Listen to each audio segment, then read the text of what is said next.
Walay nausab ang kasaulugan sa araw ng Panabo. Diin mo kini ang silver anniversary sa syudad. Tungod niini, hinay-hinay na nga gisugdan ang mga pagpangandam sa lokal nga panggamhanan sa month-long celebration. Sa bulan sa Enero 2026, gipahitabo ang screening sa pinakadagong pageant sa syudad.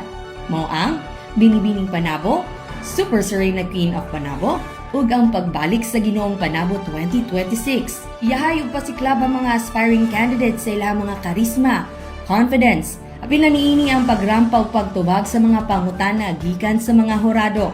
Easy panel of judges, ana sila City Information Officer Michael Angelo A. Resueño, City Budget Officer Joven Sepek, City Civil Registrar Libertad V. Rehis, ug City Tourism Operations Officer Alan Rohencianos nga misala sa mga partisipante. Biparayag usab og opinyon ang pipila ka judges sa screening sa mga ginapangita nila nga kwalifikasyon sa aspiring candidates aron mapasok sa kompetisyon. We are looking for 40 new generation of beauty. Authenticity and complete package, that's what we are searching for the Binibining Panabo 2026. Sa matag kompetisyon, adunay 15 lamang ka mga delegado ang moabante isip opisyal nga mga partisipante. Sometimes it takes a lot of courage just to be here, and people doesn't think that about much.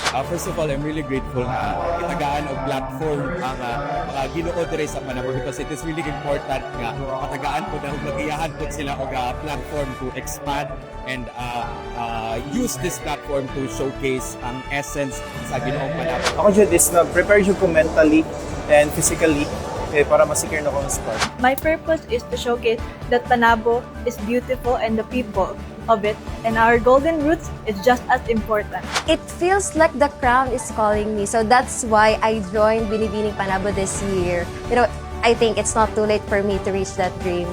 It is really a blessing for me, and at the same time it is an advantage because I get to grab an opportunity this big and I would be able to showcase my talents and what I could bring to the table. That's why I definitely believe that it is both a challenge and an opportunity. Para sa pag-anunsyo sa mga napili nga mga partisipante, mamahimong lang tawon ng Panabo City Information Office Facebook page. Kauban sa kamera si Louie Panagsagan, Richard Dictas, Aljon Castilla ug Francis Paculana. Kini si Team Asigado gikan sa City Information Office Broadcast Services. Alang sa Frontline News Panabo, importante informed.